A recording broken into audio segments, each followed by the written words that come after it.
Hello, Dhani's kitchen ജേണിയിലേക്ക് എല്ലാ കൂട്ടുകാർക്കും സ്വാഗതം.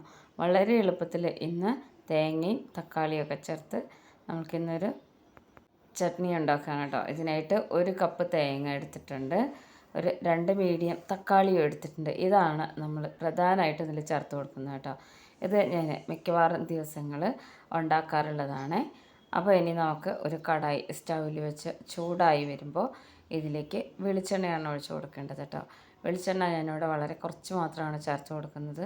2 സ്പൂണോളം വെളിച്ചെണ്ണ ചേർത്ത് കൊടുത്തു. ഇനി ഒരു 5 അല്ലിയോളം വെളുത്തുള്ളി ഇട്ട് കൊടുത്തിട്ടുണ്ട്. അതിനോടൊപ്പം തന്നെ ഒരു സവാളയുടെ പകുതിയാണ് കേട്ടോ, ചെറിയ സവാളയാണ് അത് അരിഞ്ഞതും, ഒരു 4 മുളകും കൂടെ ഇട്ട് കൊടുത്തിട്ടുണ്ട്. മുളക് കാശ്മീരി ചില്ലി ആണ് കേട്ടോ ഞാൻ ഇട്ട് കൊടുത്തിട്ടുള്ളത്. ഇത് നല്ല കളറാണ്.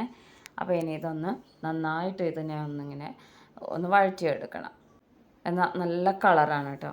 അപ്പോൾ അതാ ഈ ഒരു രീതിയിൽ തന്നെ നല്ലോണം ഇളക്കിയെടുത്ത് ഒന്നിങ്ങനെ വഴന്ന് വരുന്ന സമയത്ത് നമുക്ക് തേങ്ങ ഇട്ട് കൊടുക്കാം. ഒരുപാട് ഇൻഗ്രീഡിയൻസ് ഒന്നുമില്ല കേട്ടോ. ഈ കറി നമ്മൾക്ക് ഫ്രിഡ്ജിൽ സ്റ്റോർ ചെയ്ത് വെക്കാവുന്നതാണ്. ഒന്ന് ചൂടാക്കി എടുത്താൽ മാത്രം മതിയാവും. ഞാൻ ഇത് ഉണ്ടാക്കുമ്പോൾ ഒരു 2 ദിവസത്തിനൊക്കെ വേണ്ടി കുറച്ച് കൂടുതൽ ക്വാണ്ടിറ്റി ഉണ്ടാക്കി വയ്ക്കും കേട്ടോ. സാധാരണ നമ്മൾ പച്ച അരച്ചതൊക്കെ അല്ലേ ചട്നിയൊക്കെ അല്ലേ ഉണ്ടാക്കാറ്. ഇത് കുറച്ച് വ്യത്യസ്തമായിട്ടാണ്. ഈ തേങ്ങയുടെ ആ പച്ചമണം ഒന്ന് മാറുന്നത് വരെ ഒന്നിങ്ങനെ ഇളക്കി കൊടുക്കണം കേട്ടോ. അപ്പോൾ ഇത് ഇളക്കി കൊടുത്തിട്ടുണ്ട്. കളറ് മാറി വന്നിട്ടില്ല കേട്ടോ തേങ്ങയുടെ. ഇനി ഇതിലേക്ക് തക്കാളി ഇട്ട് കൊടുക്കുകയാണ്. തക്കാളിയുടെ ഒരു ടേസ്റ്റാണ് നമുക്കിതിൽ കൂടുതൽ വേണ്ടത് കേട്ടോ. എനിക്ക് ഏറ്റവും ഇഷ്ടമുള്ളൊരു ചട്നികളിൽ ഒന്നാണിത് കേട്ടോ. ഉണ്ടാക്കിയെടുക്കാൻ വളരെ എളുപ്പമാണെന്നുള്ളതാണ്. അപ്പോൾ അത് നന്നായിട്ടൊന്ന് വഴറ്റിയെടുക്കണം ഇതിനെ. അപ്പോൾ ഈ വീഡിയോ കണ്ടുകൊണ്ടിരിക്കുമ്പോൾ തന്നെ നമ്മുടെ ചാനലൊന്ന് സബ്സ്ക്രൈബ് ചെയ്ത് വയ്ക്കാൻ മറക്കരുത് കേട്ടോ. അടുത്തുള്ള ബെൽ ബട്ടൺ ഒന്ന് പ്രസ് ചെയ്ത് വെച്ചേക്കണേ.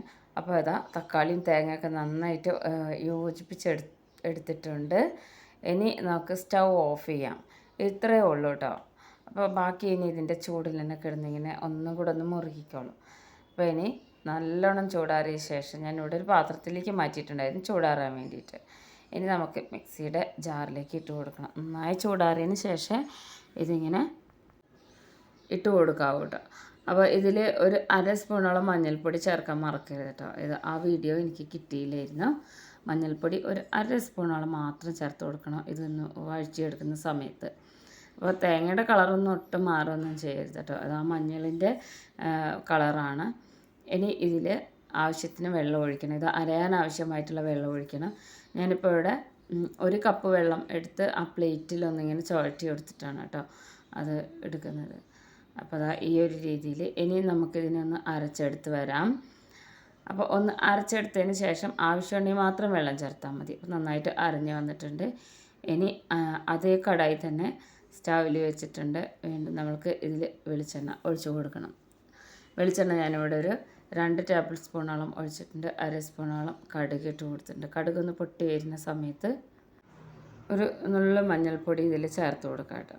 ഇതിൽ നമ്മൾ ഈ വെളിച്ചെണ്ണയിൽ അതുപോലെ തന്നെ ഒരു 1/4 സ്പൂണോളം കായപ്പൊടിയും കൂടെ ചേർത്ത് കൊടുക്കുന്നുണ്ട്. ഇനി ഇതിലേക്ക് കറിവേപ്പില ചേർത്ത് കൊടുക്കുകയാണ്. ഒരു പിടിയോളം കറിവേപ്പിലയും കൂടെ ചേർത്ത് കൊടുത്തു. ഇനി ഇതിലേക്ക് നമ്മൾ നേരത്തെ അരച്ച് വെച്ചിട്ടുള്ള ആ അരപ്പും കൂടെ ഇതിലേക്ക് ഒഴിച്ചു കൊടുക്കണം. ലോ ഫ്ലെയിമിലാക്കി വേണം ഇത് ഈ അരപ്പ് ഇതിൽ ഒഴിച്ചു കൊടുക്കാൻ കേട്ടോ. ഇനി നമുക്ക് ഈ മിക്സിയുടെ ജാറൊന്ന് ചുഴറ്റിയും കൂടെ ഇതിലേക്ക് ഒഴിച്ചു കൊടുക്കാവുന്നതാണ്. അപ്പോൾ അത് ഞാനിവിടെ ഒരു 1/2 കപ്പോളം വെള്ളം വീണ്ടും ഇതിലേക്ക് ഒഴിച്ചു കൊടുക്കുന്നുണ്ട്. അപ്പോൾ ഇത് ഒരുപാട് ലൂസ് ആവാത്തൊരു കറിയാണ്, എന്നാൽ ഒരുപാട് തിക്കും അല്ലാത്ത രീതിയിൽ കേട്ടോ. അത് ഈ ഒരു രീതിയിലാണ് കറി ഇരിക്കുക കേട്ടോ. അധികം ഐറ്റംസ് ഒന്നും നമ്മൾ ചേർത്തിട്ടില്ലല്ലോ. എന്നാൽ നമ്മളിതിനെ തേങ്ങ ഒന്നിങ്ങനെ വഴറ്റിയെടുത്തുകൊണ്ട് തന്നെ പ്രത്യേക ഒരു മണമൊക്കെയാണ് കേട്ടോ ഈ ഒരു ചട്നിക്ക്. എല്ലാവരും ഉണ്ടാക്കി നോക്കണേ. ഇഡ്ഡലിക്കും ദോശയ്ക്കും വെള്ളയപ്പത്തിനും കഴിക്കാൻ പറ്റുന്നൊരു കറിയാണ് കേട്ടോ. വളരെ എളുപ്പത്തിലുള്ളൊരു കറിയാണ്. അപ്പോൾ എല്ലാവരും ഉണ്ടാക്കി നോക്കി അഭിപ്രായങ്ങൾ അറിയിക്കണേ. സാധാരണ നമ്മൾ തേങ്ങയൊക്കെ അരച്ച് ചട്നി ഉണ്ടാക്കുന്ന പോലെയല്ല, ഇതിൻ്റെ ഒരു ടേസ്റ്റ് വേറെയാണ് കേട്ടോ. വെളുത്തുള്ളിയൊക്കെ ചേർത്ത് നമ്മൾ ഉണ്ടാക്കുന്നത് കൊണ്ട് തന്നെ എല്ലാവർക്കും ഇഷ്ടപ്പെടുന്ന ഒരു രീതിയിലാണ്. കാലത്ത് എപ്പോഴും നമ്മൾ കുറച്ച് വെറൈറ്റിയൊക്കെ ഉണ്ടാക്കാൻ ആഗ്രഹിക്കുന്നവരല്ലേ, പ്രത്യേകിച്ച് ഇഡ്ഡലിയുടെ ഒക്കെ കൂടെ കറി. അപ്പോൾ എല്ലാവരും ഉണ്ടാക്കി നോക്കണം. ഇതുപോലെ ഈസി റെസിപ്പീസുമായിട്ട് അടുത്ത വീഡിയോയിൽ